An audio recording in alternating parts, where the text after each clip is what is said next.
Okay, hello everyone. Did you miss me? I missed you guys, and I missed writing for this channel. So for today, we've got 2 chapters of Black Clover to talk about. Chapters 370 and 371. So let's get started with that review. So that was my little introduction there. You like it? Well, anyway, let's just get started. Like I said, 2 new chapters of Black Clover came out recently, and the next ones will be coming out in August, so I'll definitely be reading those. And yeah, I'm really just getting back into the swing of reviewing these chapters, and so give me a little, be a little nice for me while I'm doing these reviews. But anyway, enough preamble. Let's start. So our first chapter is chapter 370, Demolition Charge, and we first gotta talk about that color page. Yep, that is another amazing color page. Give it up for Spotted. My hand claps. Yeah, because honestly, this is really another amazing color page from Spotted. Again, I actually didn't expect for Spotted to do the whole casino angle with it. Like, I've seen this kind of color page before in other series, but I'm glad that Black Clover is doing it. This was a pleasant surprise, and the fandom thought it was a great surprise too, because like when this color page was revealed, when the spoilers came out, it was all over Twitter. Like, oh my gosh, everyone was reacting. Everyone was like, oh, look at Noelle, Vanessa, Gray, Mimosa, and Nero in bunny suits. Look at them. And that was just what, to be honest, was kind of what everybody was focusing on at first. Oh, your Charmy's there too. So yeah, this color page is just amazing. I love it. Not as much as others. Like I'm more of a I like to see the characters fighting in their color pages sort of thing. But yeah, this is still a really good color page, and I definitely you also know me, I also save this. So yeah, awesome. Let's move on to the actual chapter. So the chapter begins with Austin with right where we left off with the last one, 369, with Austin saying which of us has the advantage now. But then right after that, Lucius begins to smirk, and then the ground starts even terraforming even more. So the kingdom starts to crumble even more. And so beneath the crumbling, these Austin look, and it shows a castle being formed somewhere. And then so we get reactions from everybody in the kingdom. The king's like, what's going on? The castle! And he's freaking out. Everyone on the ground is fleeing. We get to see Rebecca and her siblings. The nun, Marie's there too. The old lady nun. I forget her name, but the one who trained Mario Leona and Legoleon, and she's there too. She's trying to protect all the children. And we see Klaus trying to also save civilians along with some other magic knights using magic carpets, ships, and all that. So yeah, everyone's just getting out of the way to flee. So Yuno's like, what is he trying to do? And so Asta tells Yuno, someone awesome in the land of the sun told me that in order to make these ideas a reality, Lucius is planning to cast a super ultra huge spell way up in the sky. So if we look at this, the page, a 2-page spread shows the kingdom just being raised up from the ground, and it still being Yuno's Neverland spell barrier, but also we see these giant mana tendrils rose up in the sky, and it looks like a giant tree. And then also it kind of reminds me of Madara's whole plan of using a giant genjutsu sort of to put everyone in an infinite tsukiyomi. So yeah, it kind of reminds me of that, but I think Lucius is planning on something different other than that. I don't think he will do an illusion. I think he'll just do an entire it'll kind of be like what's his name? Patri's spell from the elf arc that was gonna kill every citizen. I think this is gonna be that, but on a much more massive scale. So everyone's looking at this. Citizens are going like, oh no, man, what is happening? It really is the end of the world. But we see Reoni's is like, oh man, he's saying like, I had to admit it, but that's quite a picture you got there. And I'm like, dude, it's not now's not the time for that. I get it. But come on, man. Be more like William and Charlotte, who are like on the ground, just like, you can't die yet. We gotta keep going. Yeah, it's looking like this war is almost over. It looks like this war is gonna be over for them. But then Asta says we have to get to his real body fast, and it reveals a flashback where his Ryu was saying, the Land of the Sun leader was saying, the ones she's considered a threat, the pair who have a shot at defeating him. And then Asta says, are me and you. So Asta says that the only way that they can win is if Asta and Yuno go together. So I think that's actually a pretty good way to split it up. Like, usually Asta's the one to get the kill, but this time I think it'll be both of them at the same time. And I think that's a thing that's kind of gone on the wayside a little bit. Like, I remember in Sword of the Wizard King, Asta was the one to beat Conrad, and I like that. But also, but Black Clover has always made it its point to showcase that the main characters are Asta and Yuno. Asta may be the main character, but Yuno is also right behind him. We don't get to see Yuno as much, but he is definitely still there. So I like how Tabata is saying that it's Asta and Yuno's fight. It's their turn, not just Asta alone. So yeah, I actually kind of like that. But then before they can even get to it, Lucius clone smacks them back, and it says, "You can't think we let you go." Right? And so like Lucius is like, no thanks, no way we're letting you go. You guys are dangerous. We're not letting you leave here. But then Asta's like I said, and then Finral says, "You always get ahead of us, Asta." And then we see the entirety of the Black Bulls say, "Leave this to us," and just tell Asta and Yuno to get going, and we get to see one, two, three, count them, 4 double-page spreads. I think these spreads are what ends the chapter of just the Black Bulls coming in to intercept Lucius. So we get to see in the first spread we see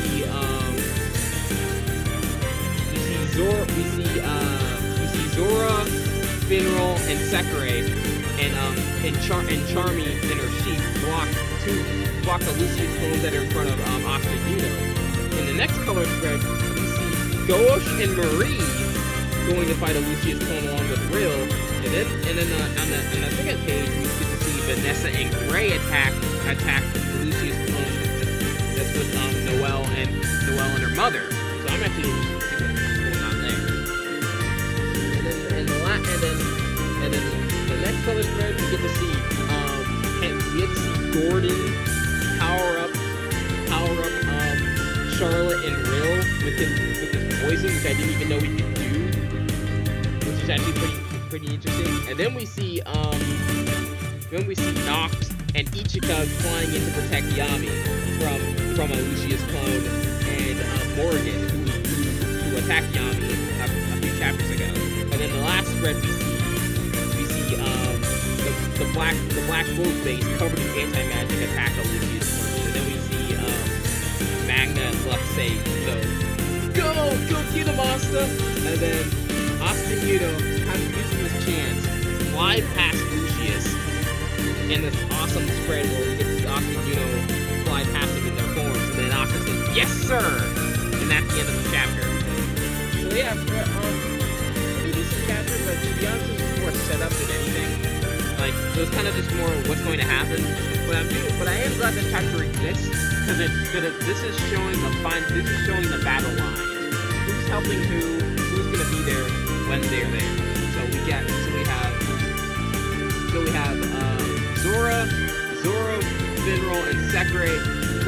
Zora, Finral, Sakurai, and Charmy attacking Lucius clone, which I didn't actually expect that sort of team up, but it's okay. I think that sort of team was interesting. Then we have Gouache and Marie attacking Lucius clone. Gouache just went to his sister, just like, "Hey, I'm gonna pick you up now." And like, I do you even get there? Like, how do you even? I guess no. He does have like sort of a tracker on her. I'm actually interested to see what sort of powers they'll use. I think what Tabata's doing here is that he's setting up for them to use the power that they were in their elf world. Like, if you can remember back in the elf reincarnation, Ghosh and Marie were controlled by elves, controlled by two elves, and that and they had to fight Asta. They had to fight Asta and Gordon. They had to fight Gordon. They had to fight Asta, Gordon, Henry, and Gray. Yeah. Asta and the G Squad. So yeah. And so they had to fight. And actually, their powers were actually pretty cool when they were elves. So I'm hoping that the bottle will bring that back. And then Vanessa and Gray with the well is something interesting that is gonna happen. But yeah, it's an interesting little matchup we have here. Yeah, this is just drawing the battle line in the sand for what's gonna happen next. And this chapter is very important.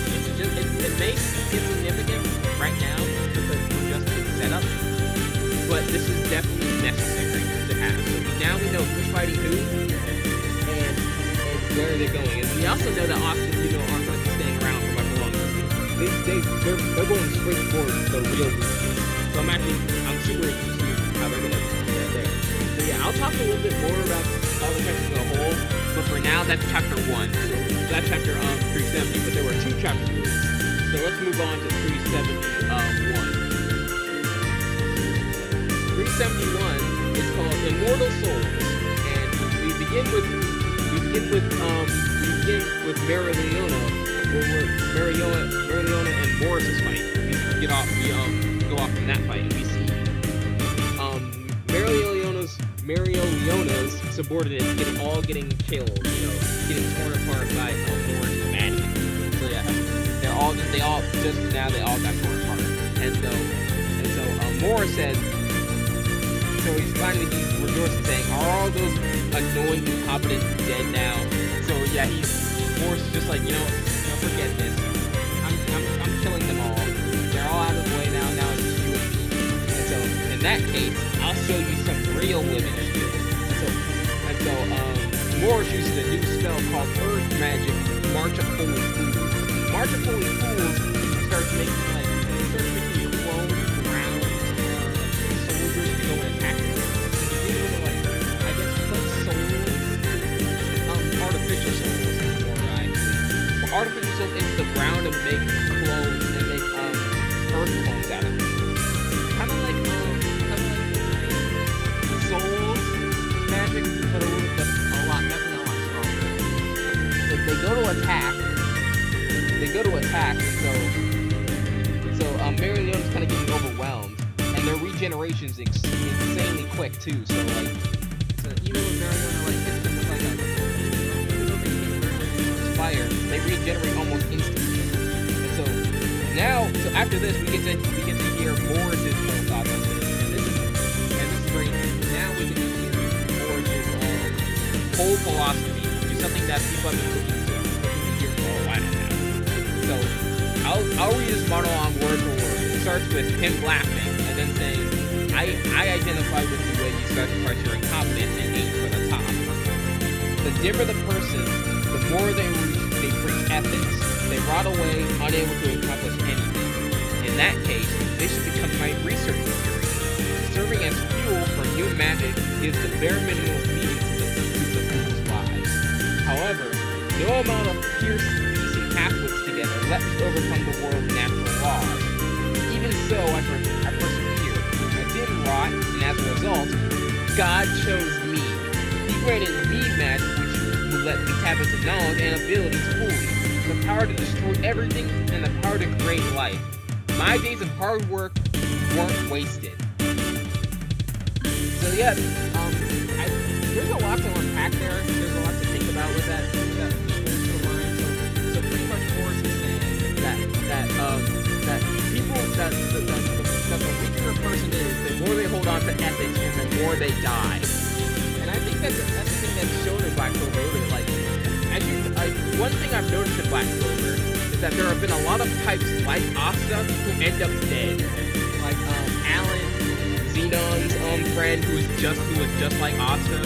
Like Alan and Xenon were pretty much the Asta and Yuno of the Spade Kingdom, and they were gonna be pretty much rivals like that. And then Alan died. We have Zora's father, Zara, who had a personality like Asta, who also died.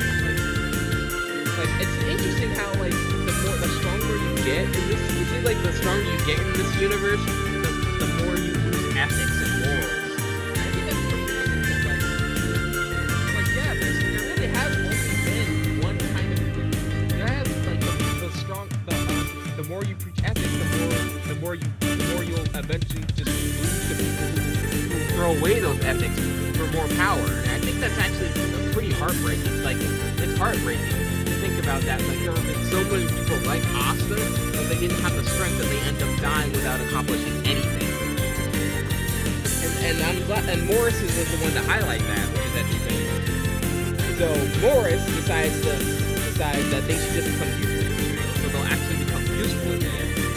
Probably not in the way that they want, but at least they'll serve to grow magical advantage. So Morris would be actually the only one looking to advance magic through crazier means than others. Which is just insane to think about like this. How many magic researchers are there in this world that are on more level? Not many. So like if only Morris was an actual decent guy, there could have been so much more there could have been so much more done with the world. There could have been a lot more advancement in the world of Black Clover. But because Morris is such an evil person, it'll set the Clover team back. I'm sure there'll be someone out there who can experiment like Sally. Sally's on the path, but it'll take a while before the Clover brings magic like this. So, as a result, Morris does the dirtiest of the dirtiest, the lowest of the low. He's changed sides more often than anyone else. So he's just been in the trenches, dirtying his hands over and over again, working on magical experiments, and that's really taken a toll on him. And so Morris, this was his reward after all this. He was like, "What am I doing? Like I've done so much. I've been with Simon. I've been with the Spade. I nearly lost my life. I nearly lost my life to the Black Bulls in the Devil Arc, in the Spade Devil Arc. I've been through so much. Now this is my reward. I get to persevere and be a god. And my days of hard work weren't wasted." So Morris here is the one. Morris worked super hard to get to where he is. It was evil, but he still worked a lot harder than most to get to where he was, which is pretty also another heartbreaking thing. Like Morris could have been such an awesome guy for the Clover Kingdom, but oh, we have to kill him now because if you don't, then the world will be remade in Lucy's image, and that's not what we want. So getting back to the fight, they're starting to like attack Marilyn and Leona. And this is the part where things start getting really interesting. So Marilyn and Leona starts attacking them, and so you see parts of her body break up even more. And more comments on it saying, "That's your limit, human. Come surpass natural laws under Master Lucius and witness a perfect world." So Morris knows that she's breaking up. She can't take much more. Morris is also playing the lead game as well. So here we get another scene. This time we get to hear Leona's song. This is the part where I'm like, oh no. When you hear a backstory from someone, they're gonna die. I mean, it's not always confirmed that they'll die, but some things that will be revealed later on, this might actually be Leona's last. So here we see a flashback where Leona reflects on her limits. So in the past, she asked her fellow brigade members to, hey, train with me. But her brigade members were like, no way, I'm not worthy, I couldn't possibly do it. So she hears them talk about how they're not, that they're average magic knights and how they could never become like her and everything. So they're pretty much like average Magic Knight can't touch her, and she hasn't even received a Grimoire yet. It kills her motivation to get stronger and improve. Mariona has no concept of moderation and all that. But it's pretty heartbreaking when you hear that even though she wants them to get stronger as well and to train together, they won't do it. And so, and her strength is the thing that's killing the Crimson Lion King's motivation. So, because of that, nobody could keep up with me. So I thought it was alright if nobody tried. In the human world, I couldn't get any stronger. Maybe I was alone, but I could get stronger that way. I put myself in the harsh natural environments of strong magic regions and identified the walls of human limitations. I climbed those walls by fighting inhuman monsters and almost made it to the top. But on my own, I can't go any further. So this is where Mariona starts to realize that she herself can't do it for her own. It's something that you haven't noticed in Black Clover. Like, usually Black Clover is the one that does this kind of stuff, and I like it. But Mariona has never really been the one to say that, you know, teamwork and you can't go with it like well. Usually she's the one that says that you can do it on your own. Not in a sort of like I don't need friends sort of way. Like actually in that way sort of too. But she's not the one to usually say these sort of things.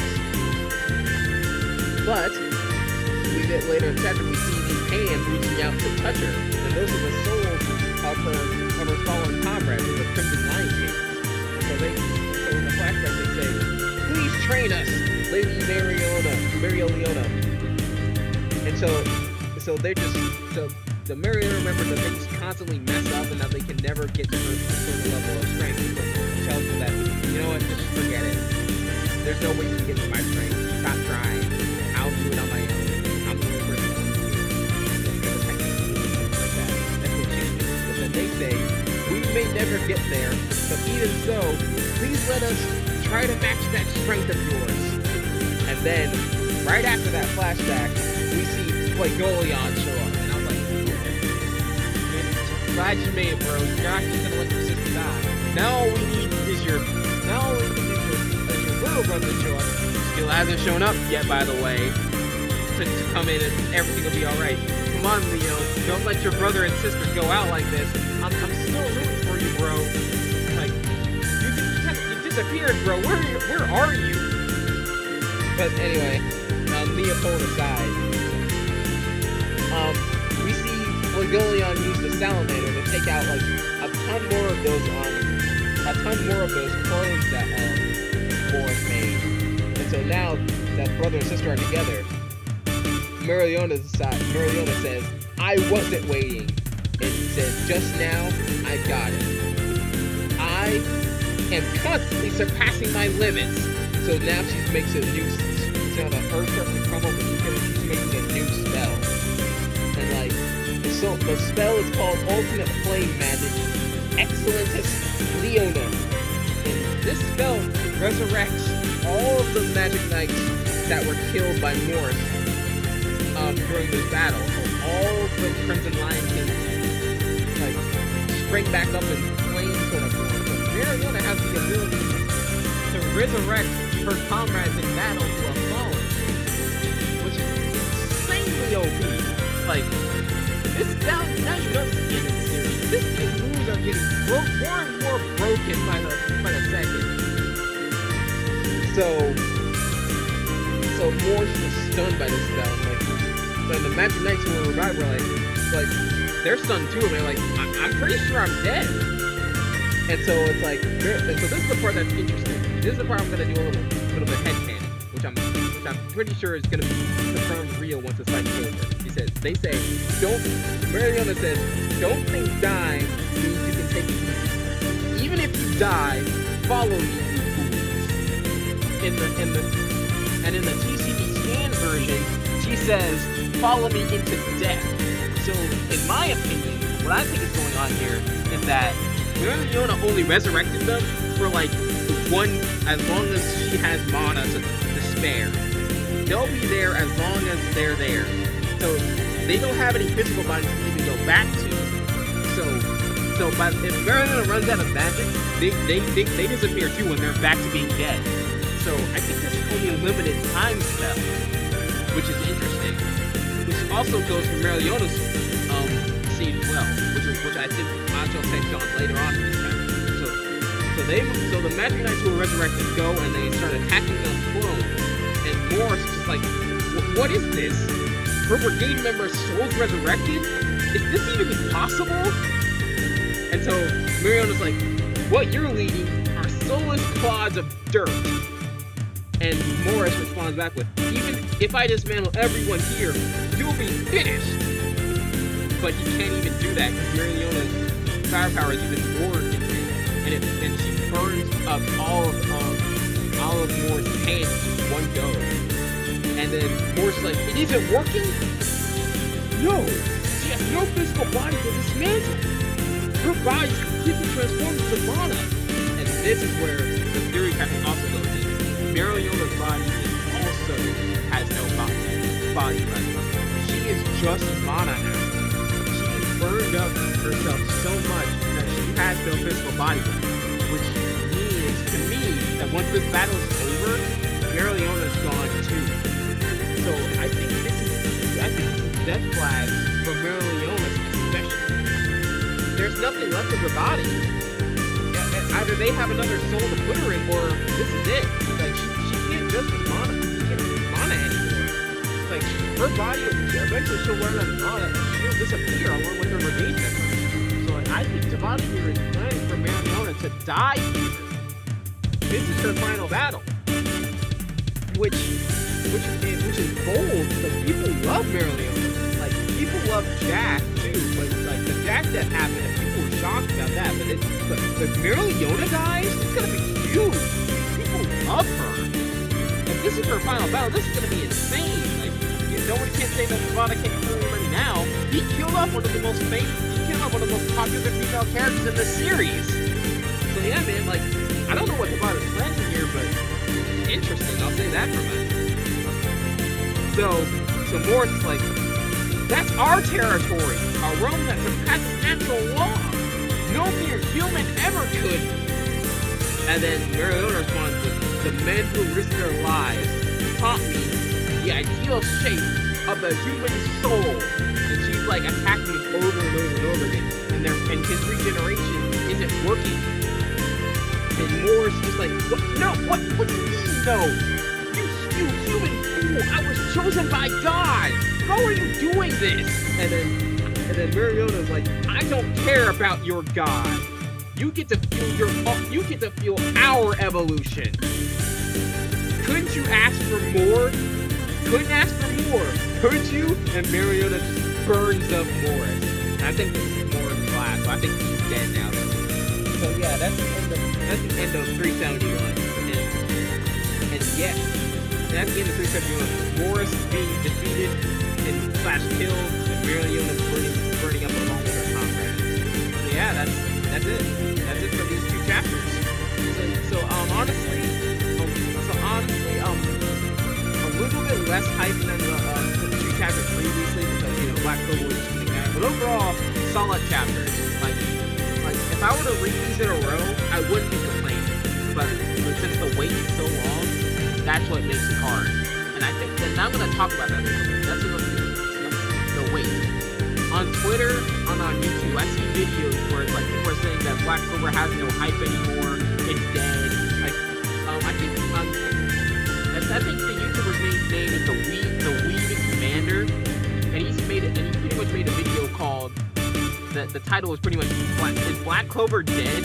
And then it's such a clickbaity title, and like I don't hate it for it. Like there's no ill will. Like it's just like I get it. When I watched the video, I understood. Like he reviews the characters just like I am, talking about them. He's talking about them. He's just trying to do that, and he's just trying to get people to watch the video. It's just clickbait. And the clickbait game is strong, and I respect it. He just wanted to just have people watch the video because maybe a video title like Black Clover Chapter, Black Clover New Chapter, Black Clover Chapter that you wouldn't draw the people are just saying Black Clover is dead. No, I didn't do it at all.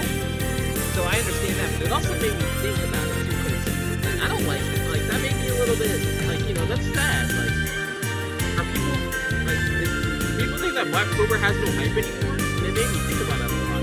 So I think that I think that's something to think about for Tabata. Maybe you should speed this up a little.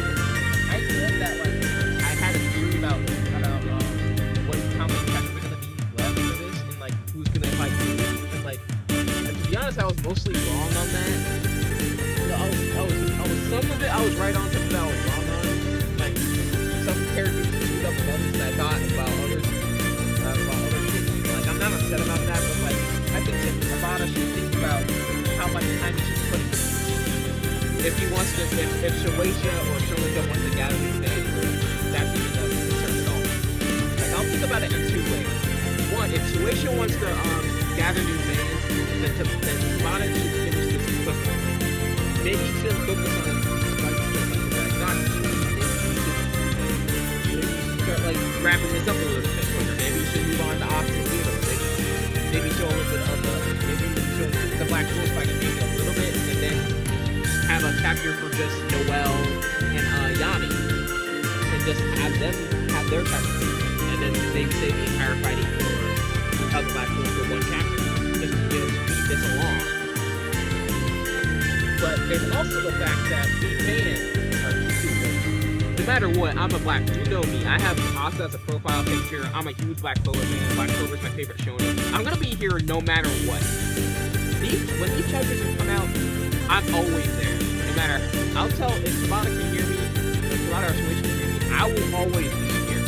I will be here for the remaining chapters of Black Clover, reviewing them, reading them, marveling at the color pages, seeing my characters like. Because I'm a Black Clover fan for life. I will stay here. So they don't have to worry about me. So I will be here regardless. But the fan base is starting to get a little stupid. And that's a little bit of, that's important to think about. These chapters, the 4 months wait is chiller for me. I can understand why. Like, people don't have time to wait for these 4 chapters to like finish. Waiting for these chapters to finish. And this is the amount of content you get. The amount of content is decent, but not good enough to sustain this week, this 5-monthly schedule. They can't do it. People are gonna get tired of it. And I can already see it. Like the fatigue is starting to set in. Normal people can't just wait for Black Clover, man. There are more stuff coming up and more things to focus on. And so that's when we start getting the Black Clover has no hype. People are starting to talk about the chapters less and less. And that's sad to me. And so I don't know. I'm gonna do my best. I'm gonna do my best to talk about these on my YouTube channel, on my socials, everything. I'm gonna do my part to talk about Black Clover more and more, so that Black Clover stays around for longer. Because I wanted to stay around. I wanted to stick around for a longer time. I will be here for these chapters, so expect more reviews, expect more character discussion, expect more from me about Black Clover.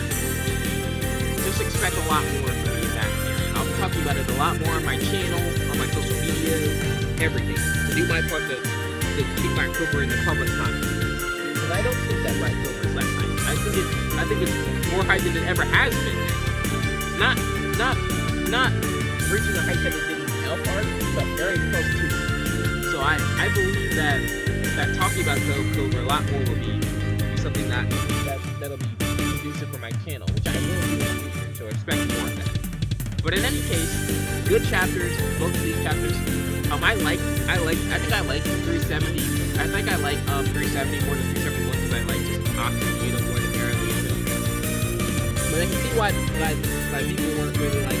And 370 was just a setup chapter, and I completely understand that. But I got to see more of Asa's Black, which is always nice. And the color pages were nice. As always, artwork spectacular, amazing. Always on the bottom putting out the best work at this point. Like no really need to hype on the art, how the art is good at it, but it always is, no matter what. So yeah, that's my review of Black Clover 370 and 371. But right now, I will talk about what's next for this channel. So, as you probably know, it's May, but I'm also on vacation right now. Like, the reason why I haven't been posting until now is because I go to school. Like I go to school. I'm in college now. I'm in college. I go to school. So I couldn't really do YouTube then. But now that I'm out, I'm gonna be focusing a lot more on this channel. So expect more videos from me there. So get excited.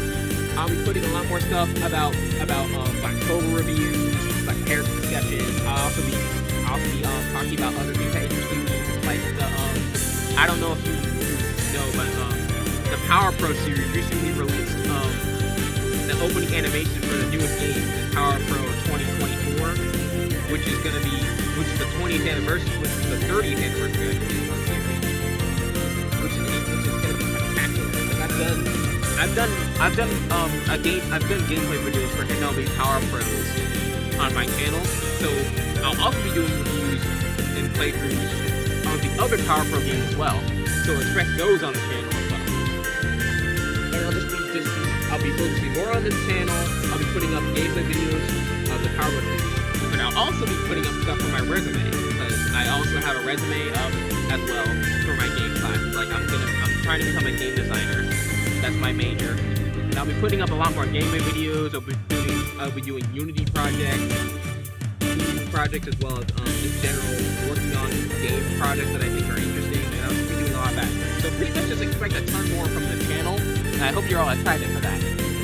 So in any case, thanks for listening to me talk about Black Clover 370 and 371, and expect more gameplay videos from me soon. See you later.